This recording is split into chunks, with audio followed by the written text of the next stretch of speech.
Good evening all of you. जैसा कि बात करते हैं, आज हम बात करेंगे शौक के बारे में। जो हमेशा जो हमें पूछा जाता है कि शौक क्या होता है, और इसके ऊपर क्वेश्चन भी आते हैं और इनसे कंपटीशन क्वेश्चन भी पूछा जाता है। तो शौक जो होता है, शौक का मतलब है कि ब्लड सप्लाई जो है, इनएडिक्वेट ब्लड सप्लाई हो रही है किसको? सेल और टिश्यू को। जो कि मिनिमम मेटाबॉलिक नीड जो होती है, कम से कम उनको जितनी ब्लड सप्लाई मिलनी चाहिए उतनी सेल और टिश्यू को नहीं मिल पा रहा है, तो वो कंडीशन क्या कहलाएगी? शॉक कहलाएगी। अब हम बात करते हैं, ये जो शॉक है इनके कारण बहुत सारे अलग अलग है। जैसे कोई इंजरी हो गई, हेड इंजरी हो गई, या पेशेंट को डायरिया हो रहा है, या फिर पेशेंट वॉमिटिंग कर रहा है, तो ये सारे के सारे उनके शॉक के क्या है, टाइप है, उनके कारण हो सकता है। या हार्ट फेल हो गया उनकी वजह से, हार्ट के अंदर कंडीशन कुछ हो गई, या फिर इन्फेक्शन हो गया, या फिर एलर्जी हो गई, या फिर न्यूरॉन्स खत्म हो गए। ये सारे इनके क्या है, कारण हैं। जो अलग अलग टाइप के जो आएंगे उनके अलग अलग उनका कारण रहेगा। अब हम बात करते हैं इसके टाइप की। शॉक जो होते हैं, शॉक अलग अलग प्रकार। एक हाइपोवोलेमिक शॉक होता है, जो कि हमारे ब्लड वेसल्स में पूरी तरीके से ब्लड नहीं चलता है, तो उनकी वजह से या इंजरी हो जाती है, या एक्सीडेंट हो जाता है, रोड एक्सीडेंट हो जाता है, या पेशेंट को डायरिया ज्यादा हो रहा है, तो उनकी वजह से वॉल्यूम कम होना हाइपोवोलेमिक शॉक कहलाता है। कार्डियोजेनिक जो शॉक होता है, वो कार्डियोजेनिक शॉक का मतलब क्या होता है? हार्ट पूरी तरीके से सही तरीके से पंप नहीं कर पा रहा है। अब हार्ट पंप नहीं करेगा तो ब्लड बाहर नहीं जाएगा, तो हार्ट की वजह से शॉक हुआ है, इसलिए उसको क्या कहते हैं? Cardiogenic shock. जो थर्ड जो आता है वो हमारा रहता है डिस्ट्रीब्यूटिव शॉक, जिसमें सारे शॉक आते हैं। जो कि सेप्टिक शॉक होता है, जो कि इन्फेक्शन की वजह से होता है।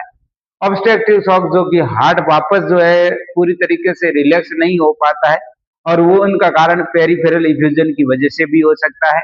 और आपका न्यूरोजेनिक शॉक होता है, और आपका एनाफेलेटिक शॉक जो होता है, एलर्जी की वजह से भी शॉक हो सकता है। ये कारण रहते हैं, ये इनके टाइप है और उनकी वजह से है। और डायग्नोसिस हम history collection, physical examination, ECG वगैरह ये सब करेंगे, और मैनेजमेंट की बात भी करते रहेंगे। तो हेडिंग डालिएगा शॉक। हेडिंग आप क्या लगाओगे? आज हमारी हेडिंग क्या है? शॉक है। तो शॉक किसको कहते हैं? एक होता है स्टॉप, जो कि हमारी रेन को सही तरीके से ब्लड सप्लाई नहीं मिलती है, उसको कहते हैं स्टॉक। और ये जो शॉक है, शॉक का मतलब क्या है? शॉक की डेफिनेशन क्या कहती है? जो शॉक की डेफिनेशन क्या कहलाएगा, देखिएगा। इनएडिक्वेट क्या होगा? Inadequate blood supply, blood supply to the cell and tissue. Cell और जो टिश्यू है उनको इनएडिक्वेट ब्लड सप्लाई क्या कर रही है? मिल रही है। यहाँ पे इनएडिक्वेट उनको क्या कर रही है? ब्लड सप्लाई मिल रही है। सेल और टिश्यू को इनएडिक्वेट ब्लड सप्लाई मिलना ही क्या कहलाता है? शॉक कहलाता है। और कितनी इनएडिक्वेट ब्लड सप्लाई मिल रही है? तो क्वेश्चन लिख सकते हो कि मिनिमम मेटाबॉलिक नीड पूरी नहीं होती है। मिनिमम जो मेटाबॉलिक नीड है, जो मेटाबॉलिक नीड है, वो भी क्या नहीं हो पा रही है? पूरी नहीं हो पा रही है। जो नॉट कंप्लीट, कंप्लीट जो क्या कर पा रही है? To not complete, to not complete minimum metabolic need, जो क्या नहीं कर पा रही है? मिनिमम जो मेटाबॉलिक नीड है उनको भी कंप्लीट नहीं कर पाती है। ऐसी कंडीशन यदि हमारे बॉडी के अंदर हो जाती है तो उसको हम क्या कहते हैं? शॉक कहा जाता है। आगे हम बात करते हैं, इनके अलग अलग क्या है, टाइप होते हैं, कि कौन कौन से प्रकार का शॉक होता है। जो अलग अलग प्रकार के शॉक होते हैं, तो उनके अलग अलग शॉक के बारे में बात करते हैं। टाइप के बारे में बात करते हैं, तो कौन कौन सा जो है शॉक होता है? तो लिखिएगा type of shock. Type, type के अंदर हम पहली बात करते हैं। पहला हमारा शॉक कौन सा है? Hypovolemic shock. हाइपोवोलेमिक शॉक का मतलब क्या है? ब्लड वेसल्स के अंदर क्या हो जाती है? आपका वॉल्यूम जो है कम हो जाता है, उनको क्या कहते हैं? Hypovolemic shock. हाइपोवोलेमिक शॉक मतलब क्या हो जाता है इनएडिक्वेट ब्लड सप्लाई, या फिर हम बात करते हैं इनएडिक्वेट blood in the blood vessels, in the blood vessels. Blood vessels के अंदर क्या है, इनएडिक्वेट ब्लड होना ब्लड वेसल्स के अंदर, वो भी क्या है आपका हाइपोवोलेमिक शॉक हो जाता है ड्यू टू, किसकी वजह से, due to loss, due to loss. कौन कौन सा लॉस, देखिए एग्जांपल, जैसे आरटी है, रोड ट्रैफिक एक्सीडेंट होता है, तब वहां से ब्लड लॉस हो जाता है, इनकी वजह से इनएडिक्वेट ब्लड क्या हो जाता है ब्लड वेसल्स के अंदर हो जाता है। और आरटीए हो गया है, या फिर आपको क्या हो रहा है, हेमरेज हो रहा है, ब्लीडिंग होती जा रही है, तो भी आपको शॉक में, अभी कहते नहीं है कि ब्लड जो है लॉस हो रहा है शॉक में चला जाएगा पर्सन, तो वो कौन से शॉक में जा रहा है, हाइपोवोलेमिक शॉक के अंदर जा रहा है। या पेशेंट को क्या हो रहा है, डायरिया हो रहा है, या पेशेंट को क्या हो रही है, वॉमिटिंग हो रही है, तो ये सारे के सारे जो होते हैं due to loss of fluid, क्या करेगा, लॉस ऑफ फ्लूइड। ये सारे जो फ्लूइड लॉस हो जाएंगे, जो लॉस जो हो जाएंगे फ्लूइड, तो वो हमारे किस में आ जाएगा, हाइपोवोलेमिक शॉक में। यदि लॉस हो जाता फ्लूइड कहाँ से, ब्लड वेसल से, तो ये इनएडिक्वेट ब्लड हो जाएगा, जो ब्लड वॉल्यूम हो जाएगा किसमें, ब्लड वेसल्स में, due to the loss of fluid, fluid loss हो जाने की वजह से। ये देखिए डायरिया में है, वॉमिटिंग में है, ये सारे आपके क्या हो जाते हैं, फ्लूइड पूरा पूरा लॉस हो जाता है, जिनकी वजह से भी होता है। और ये जो है ये सारे के सारे आपके देखा जाए तो एक्सटर्नल है, ये सारे के सारे एग्जाम्पल किसके हैं, एक्सटर्नल, जो कि आपको बाहर से दिखेंगे, ठीक है। इंटरनली बात करें तो इंटरनल जो होता है किसी प्रकार के हमारे बॉडी के अंदर इन्फ्लामेशन हो गया, या बॉडी के अंदर ही क्या हो गई है, इंटरनल कोई इंजरी हो गई, और बाहर ब्लड नहीं दिख रहा है, लेकिन ब्लड वेसल से तो ब्लड निकल गया है, तो भी वो क्या होगा, इंटरनल शॉक के अंतर्गत आएगा, जो हाइपोवोलेमिक शॉक के अंतर्गत आएगा। ये जो इंजरी है सर्जिकल वार्ड के अंदर हो जाता है कभी कभार किसी कारणवश, उनको हम कहते हैं। अगला हम देखते हैं, सेकंड हमारा क्या है, कार्डियोजेनिक शॉक। अगला हमारा क्या है, कार्डियोजेनिक शॉक होता है कि भाई हार्ट के इनएडिक्वेट ब्लड पंपिंग एक्शन करने की वजह से क्या हो रहा है, आगे ब्लड सप्लाई नहीं जाती है। अगला हमारा क्या है, कार्डियोजेनिक शॉक। अगला हमारा क्या है, कार्डियोजेनिक जो शॉक है उनके बारे में बात करते हैं कि कार्डियोजेनिक जो शॉक है वो किसको बोलते हैं, उसके बारे में बात करते हैं कि भाई कार्डियोजेनिक जो शॉक होता है ये क्या होता है, देखिएगा, inadequate blood supply, inadequate blood supply to cell and tissue. Inadequate blood supply किसको, inadequate blood supply to cell और टिश्यू, ड्यू टू किसकी वजह से, ड्यू टू इनएडिक्वेट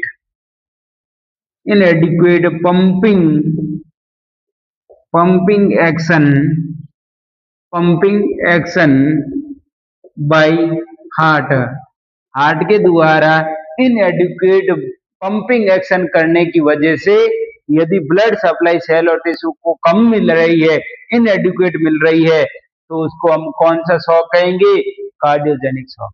यदि लॉस हो जाता फ्लूइड, फ्लूइड लॉस होने की वजह से इनएडिक्वेट ब्लड सप्लाई मिल रही है तो हाइपोवोलेमिक शॉक होगा।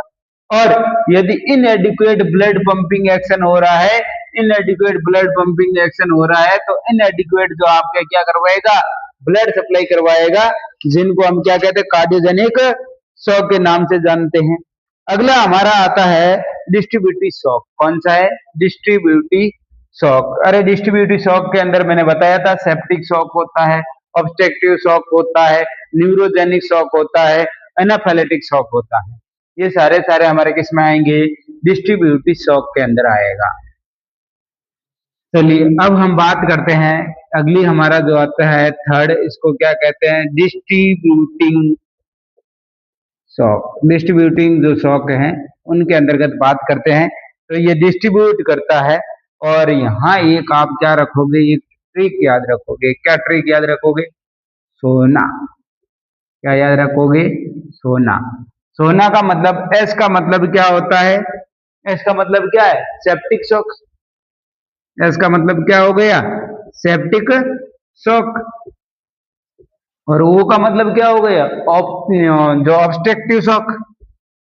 Obstructive shock. और एन का मतलब क्या हो गया? Neurogenic shock. Neurogenic shock.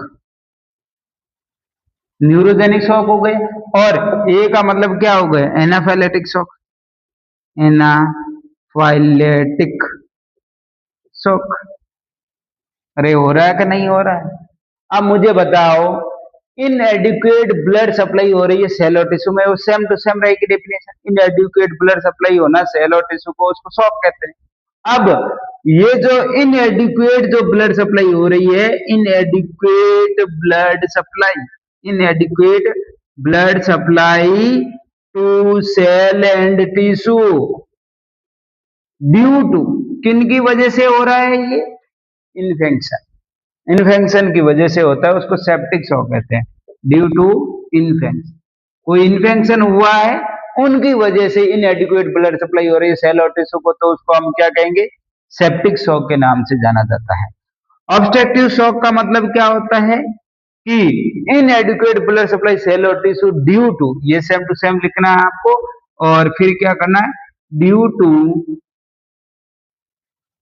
Inability, inability to relax या dilatation, dilatation of heart due to, due to किसकी वजह से हो रहा है?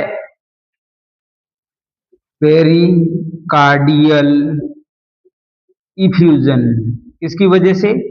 पेरिकार्डियल जो है, देखिए ये जो हमारा हार्ट है, ये जो है हार्ट है, और इस हार्ट के जो साइड में जो है ये कैविटी पाई जाती है, जिसको पेरिकार्डियल कैविटी कहते हैं।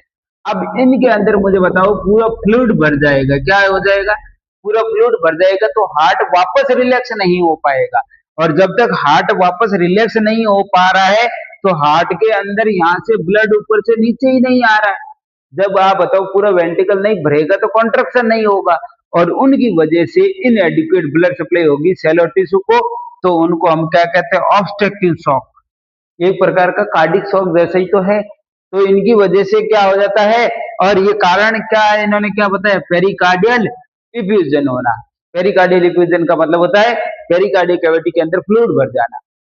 ठीक है, आगे देखिएगा, न्यूरोजेनिक शॉक का मतलब क्या है? कि इनएडिक्वेट ब्लड सप्लाई सेल और tissue due to the neuronal damage. अभी देखिएगा, कोई न्यूरॉन जो है, जो न्यूरॉन है वो डैमेज हो जाने की वजह से क्या हो जाएगा? इनएडिक्वेट ब्लड सप्लाई मिलेगी। अब यदि देखो, inadequate blood supply to the cell और टिश्यू ड्यू टू किसकी वजह से? यदि एनाफाइलेटिक की वजह से, क्या? एलर्जी की वजह से। किसकी वजह से? एलर्जी की वजह से यदि इनएडिक्वेट ब्लड सप्लाई मिल रही है, तो उसको हम क्या कहते हैं? एनाफाइलेटिक शॉक कहते हैं। अरे शॉक समझ में आ रहा है क्या? उसको हम क्या कहते हैं? एनाफाइलेटिक शॉक के नाम से जानते हैं। अब देखो, ये तो हुए इनके जो कौन कौन से टाइप हैं उनके बारे में बात की है। आगे जो हम बात करेंगे, वो बात करेंगे क्लिनिकल मैनिफेस्टेशन, कि कौन कौन से सिम्टम देखने को मिलता है जब किसका? सभी शॉक की बात कर रहे हैं। किसका बात कर रहे हैं? सभी शॉक के अंतर्गत बात करते हैं। चलिए अगला हमारा क्या रहेगा? Clinical manifestation. देखो, क्लिनिकल मैनिफेस्टेशन, अब क्लिनिकल मैनिफेस्टेशन के अंतर्गत क्या आएगा?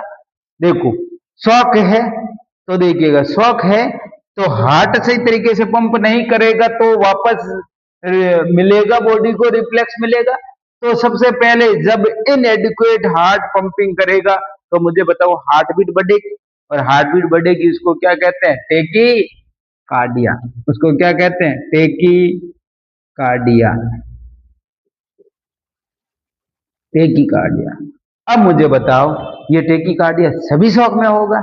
नहीं, ये all type of the shock में होगा, लेकिन एक्सेप्ट न्यूरोजेनिक शॉक में नहीं होगा।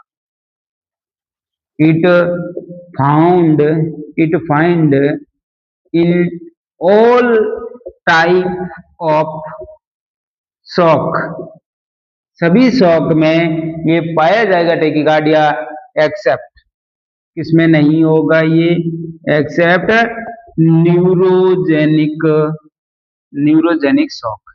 न्यूरोजेनिक शॉक में ऐसा नहीं होगा। क्यों नहीं होगा? क्योंकि जब न्यूरॉन ही डैमेज हो जाएगा तो वापस जो है इनको रिप्लेस दे करके टेकिकार्डिया कौन करवाएगा? वापस रिप्लेस कौन देगा, कौन काम कराएगा? इसलिए न्यूरोजेनिक शॉक के अंदर क्या होगा, ब्रेडिकार्डिया। क्या होगा? ब्रेडिकार्डिया होगा। ये किसमें? ओनली न्यूरोजेनिक, न्यूरोजेनिक शॉक में, न्यूरोजेनिक शॉक में होगा। बस बात यहां तक समझ में आ गई। आगे बाद में करूं, यदि शॉक हुआ है तो मुझे बताओ क्या बीपी कम होगी? वो तो सब में होगी, वो सबके अंदर ही देखने को मिलेगा। तो हाइपोटेंशन लिख दूं क्या? हाइपोटेंशन लिख दूं। अब मुझे बताओ पाल्पिटेशन तो होगा, फील तो होगी हार्ट बीट, उसको क्या कहते हैं? पाल्पिटेशन, पाल्पिटेशन होगा। ये भी तो देखने को मिलेगा। ये तो हमको हार्ट से संबंधित देखने को मिला।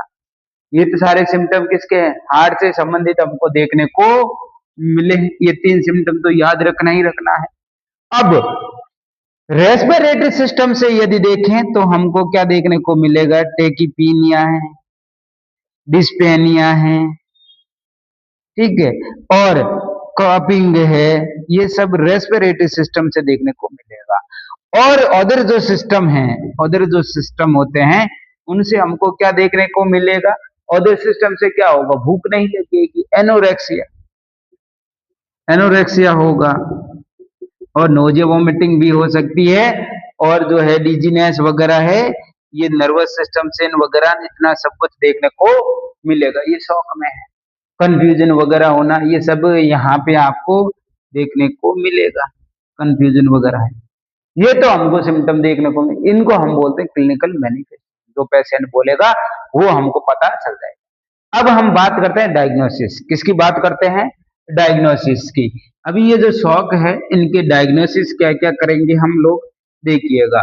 अब हम बात करते हैं, अगला हमारा क्या है, डायग्नोसिस की बात करते हैं कि डायग्नोसिस क्या क्या होगा। देखो डायग्नोसिस जो होगा, डायग्नोसिस पहले तो हमको क्या करना पड़ेगा? हिस्ट्री कलेक्शन और फिजिकल एग्जामिनेशन तो करना ही पड़ेगा।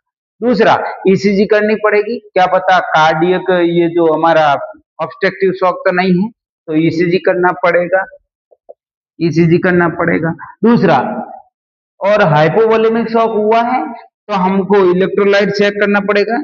इलेक्ट्रोलाइट इम्बैलेंस होगा, वो भी तो चेक करना पड़ेगा क्योंकि हाइपोवोलेमिक शॉक है, ठीक है। और इको कार्डियो, मुझे बताओ क्या कार्डियोजेनिक शॉक होगा तो फिर इको कार्डियो करनी पड़ेगी ना, हार्ट कितना बड़ा है क्या नहीं है, तो इको कार्डियोग्राफी करना पड़ेगा, इको कार्डियोग्राफी करना पड़ेगा, है ना, इको कार्डियोग्राफी करना पड़ेगा। और बात करते हैं इको कार्डियोग्राफी है, इलेक्ट्रोलाइट इम्बैलेंस है, ईसीजी कर दी हमने, हिस्ट्री कलेक्शन, फिजिकल एग्जामिनेशन कर दिया, और जैसे कंडीशन है वो हमारे सामने जैसे जैसे आते रहते हैं उसी अकॉर्डिंग हम क्या करते हैं, इनके डायग्नोसिस करते जाते हैं। फिर हम बात करते हैं क्या हम रेनल फंक्शन टेस्ट है, लीवर फंक्शन टेस्ट है, ये सब करते हैं। सब टेस्ट तो एक बार चेक करना पड़ेगा कितना क्या भर चुका है, सारा कितना हमारा डैमेज हो चुका है, और हमको चेस्ट के अंदर क्रैकल आ रहे हैं, क्या निमोनिया तो नहीं हो गया, तो हमको क्या करना पड़ेगा? चेस्ट एक्सरे करना पड़ेगा। ये सब हमको करना ही पड़ता है, और इन्हीं के द्वारा हमको, और यूएसजी कर दीजिए, अल्ट्रासोनोग्राफी कर दीजिए, क्या पता फ्लूइड बहुत ज्यादा भर तो नहीं गया है, तो हम क्या करना पड़ेगा? हमको अल्ट्रासोनोग्राफी वगैरह है, ये सब सब हमको करना पड़ेगा, ताकि हमको ये सब कुछ पता लगाने के लिए करना पड़ेगा। अब हम बात करते हैं इनके बाद में मैनेजमेंट। किसकी बात करते हैं? मैनेजमेंट की बात करते हैं कि इन शॉक का मैनेजमेंट क्या होगा। अब मुझे बताओ, सभी प्रकार, सबसे पहले देखिएगा मैनेजमेंट करते हैं तो मैनेजमेंट के अंदर सबसे पहले मैनेजमेंट किसका होगा? पोजीशन का। मतलब जैसे देखिएगा, मैं आपको बता देता हूं कि पोजीशन जो है सभी प्रकार के शॉक के अंदर आप टेंडरबर्ग पोजीशन देंगे। कौन सी देंगे? टेंडरबर्ग का मतलब ये होता है कि रिवर्स टेंडरबर्ग का मतलब तो होता है हेड ऊपर कर देना, पैर नीचे कर देना, लेकिन टेंडरबर्ग पोजीशन का मतलब होता है हेड नीचे कर दीजिए, पैर को ऊपर कर दीजिए, लेग इलेवेट कर दिए, हेड जो है डाउन कर दीजिए, वो टेंडरबर्ग पोजीशन होगी। लेकिन बात ध्यान रखना है यहाँ सभी में देना है, लेकिन एक्सेप्ट किसमें, कार्डियोजेनिक और न्यूरोजेनिक शॉक के अंदर आपको इस तरीके से नहीं देना। उस दौरान आपको क्या करना है, उस समय आपको फाउलर पोजीशन देना है। कौन सी देनी है, फाउलर पोजीशन। सॉरी, सिर्फ कार्डियोजेनिक शॉक के अंदर आपको कौन सी देनी है, फाउलर पोजीशन। सभी प्रकार के शॉक के अंदर आपको टेंडरबर्ग पोजीशन देना है, लेकिन कार्डियोजेनिक शॉक में आपको क्या करना है, फाउलर पोजीशन देनी है। कौन सी दोगे रे, फाउलर पोजीशन देनी है कार्डियोजेनिक शॉक। चलिए हम पहले एक पॉइंट को लिख देते हैं। पहले हम मैनेजमेंट क्या करेंगे, पोजीशन का। तो पोजीशन के अंदर कौन सी पोजीशन दोगे, टेंडलर्ग बर्ग, टेंडलबर्ग पोजीशन देंगे, और ये सभी में देंगे, बट हम बात करते हैं ऑल टाइप ऑफ शॉक, सभी प्रकार के शॉक में देंगे, एक्सेप्ट कार्डियोजेनिक शॉक में। कार्डियोजेनिक शॉक के अंदर हमें कौन सा देना है, फाउलर पोजीशन।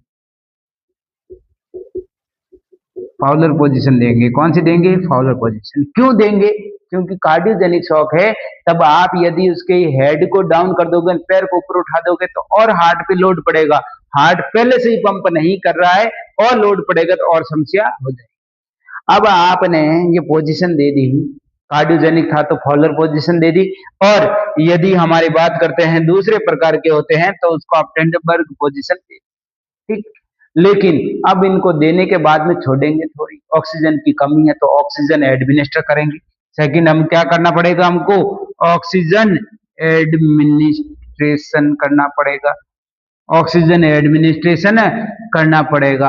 अब ये सब करने के बाद में अब हमको मेडिसिन देनी पड़ेगी। अब क्या करना पड़ेगा, मेडिसिन। देखो, एड्रिनलिन, एपिनेफ्रिन सभी प्रकार के शॉक के अंदर दिया जाता है, बट डोपामाइन और डोब्यूटामाइन ये जो है, ये आपको कार्डियोजेनिक और न्यूरोजेनिक शॉक के अंदर दिया जाता है। ध्यान रखना, ये जो मैंने अभी बात बोली है वो मैं वापस लिख रहा हूं, तो ध्यान इसके ऊपर ध्यान रखना है कि मैंने कहा मेडिसिन की बात करता हूं, तो देखिए एड्रिनलिन, कौन सी, adrenaline and epinephrine, epinephrine given in all type of shock, but dopamine, but dopamine and dobutamine given in cardiogenic and neurogenic shock, neurogenic shock very very important question है, यहाँ से कंपटीशन एग्जाम में पूछा जाता है कि एड्रिनलिन है, epinephrine है, ये अभी सभी प्रकार के शॉक में दिया जाता है, बट डोपामाइन और डोब्यूटामाइन गिवन इन द कार्डियोजेनिक और न्यूरोजेनिक शॉक के अंदर आपको देना है। इस चीज को आप ध्यान रखना है। आगे जो हम बात करते हैं, इनके बाद में इतनी बात हो गई, आगे जो हम बात करेंगे वो हम मैनेजमेंट करेंगे शॉक का, डिपेंड अपॉन कॉजेज। अभी जो अगला मैनेजमेंट करेंगे वो शॉक का मैनेजमेंट तो करेंगे, लेकिन डिपेंड अपॉन कॉजेज, जिस जिस कारण है उन कारण का इलाज करेंगे। अब जैसे देखिएगा, सेप्टिक शॉक है तो किसकी, इन्फेक्शन की वजह से हुआ तो एंटीबायोटिक देंगे, और दूसरी बात हम बात करते हैं कि एनाफाइलेटिक है तो एनाफाइलेटिक, कोई एलर्जी की वजह से हुआ तो एविल है, डेक्स्ट्रोज दे देंगे। और यदि हमने बात करते हैं, अगला हमारा जो आगे आएगा कि भाई ऑब्स्ट्रक्टिव शॉक है तो हम क्या करना पड़ेगा, पेरिकार्डियो सेंटेसिस करना पड़ेगा। उस अकॉर्डिंग जैसा कारण है उस कारण के अकॉर्डिंग हमको क्या करना पड़ेगा, मैनेजमेंट करना पड़ेगा। तो अगली हेडिंग डालिएगा, management of shock depend upon causes. अगली हमारी हेडिंग क्या रहेगी, management of shock depend upon causes. ये जो अगला हमारा रहेगा वो management upon management of shock, अगला क्या रहेगा, management of shock depend upon causes, upon cos. Management होगा शॉक का, लेकिन डिपेंड कैसे होगा, कारण, कारण का इलाज के आधार पर हमको क्या करना पड़ेगा, मैनेजमेंट करना पड़ेगा। चलिए अब हम बात करते हैं, सबसे पहले जो होता है हमको क्या करना पड़ेगा, देखो मुझे बताओ, हाइपोवोलेमिक शॉक में क्या करना पड़ेगा। अब कारण तो आपको पता है किसकी वजह से हुआ, फ्लूइड लॉस होने की वजह से। तब अब आप क्या करना चाहोगे, मैनेजमेंट कारण के अनुसार, तो आईवी फ्लूइड देना पड़ेगा। तो चलिए IV fluid, IV fluid in hypovolemic shock, hypovolemic shock के अंदर क्या करना पड़ेगा, आईवी फ्लूइड देना पड़ेगा। ठीक है, दूसरी बात हम करते हैं, दूसरा हमारा जो बात होता है एनाफिलेटिक शॉक के अंदर किसके कारण हुआ, एलर्जी की वजह से। तो आप एविल और डेस्टोना दे दीजिए, एक स्टेरॉइड दे दिया, दूसरी आप एंटी एलर्जी दे दी।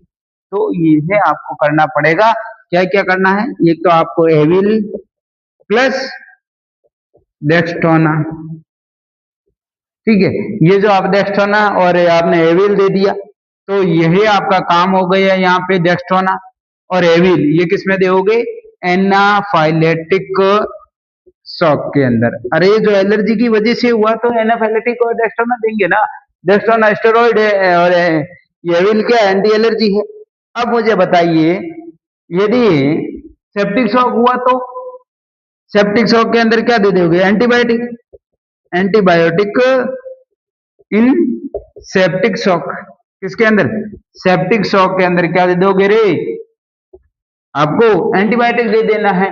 और आगे यदि बात करूं, यदि ऑब्स्ट्रक्टिव शॉक हुआ तो आप क्या करोगे, पेरिकार्डियोसेंटेसिस, क्या करना पड़ेगा, पेरिकार्डियोसेंटेसिस इन ऑब्स्ट्रक्टिव शॉक। अरे अभी आपको बताया था ये ऑब्स्ट्रक्टिव शॉक है, पेरिकार्डियल कैविटी के अंदर फ्लूइड डिपॉजिट हो गया, तब हमको एक इंजेक्शन लेना पड़ेगा, पेरिकार्डियल से हमको उस फ्लूइड को बाहर निकालना पड़ेगा, उनको हम क्या कहते हैं, पेरिकार्डियोसेंटेसिस। अरे अब्डोमिनल सेंटेसिस होता है, वैसे ही पेरिकार्डियोसेंटेसिस होगा, कौन से शॉक के अंदर, ऑब्स्ट्रक्टिव शॉक के अंदर हमको क्या करना पड़ेगा, पेरिकार्डियोसेंटेसिस करना पड़ेगा। और आपको कंटिन्यू आपको ऑब्जर्व करना है वाइटल साइन को, और क्या करोगे, कंटिन्यू वाइटल साइन को, और ज्यादातर आप यूरिन आउटपुट को चेक करते रहोगे, ताकि आपको पता चल जाएगा फ्लूइड वॉल्यूम वापस नॉर्मल हुआ या नहीं हुआ।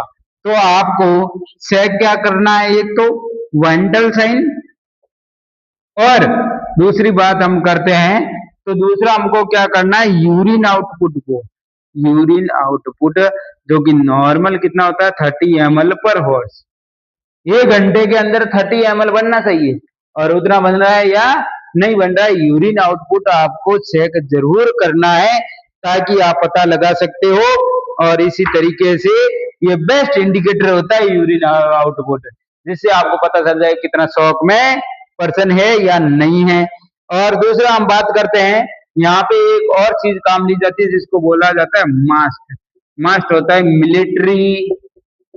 मिलिट्री एंटी शॉक ट्राउजर आता है, एंटी शॉक क्या होता है, ट्राउजर जो होता है वो काम में लिया जाता है, कि एंटी शॉक जो ट्राउजर होते हैं उनको क्या कहते हैं कि भाई पैरने के लिए बोला जाता है, जो ट्राउजर होता है वो बोला जाता है कि पैरने के लिए, ताकि जो है ब्लड वेसल्स पे थोड़ा कंप्रेशन पड़े, और उनकी वजह से पेशेंट आगे और भी कंडीशन खराब नहीं हो। उनके लिए ये जो ज्यादातर हम क्या करते हैं, हाइपोवोलेमिक पेशेंट को देते हैं, ताकि उनका पीआर जो इंटरवल है या जो वीआर जो होता है वो क्या हो जाता है, वापस बढ़े, इसलिए हम क्या करते हैं, इनको दिया जाता है ताकि वीआर बढ़ सके।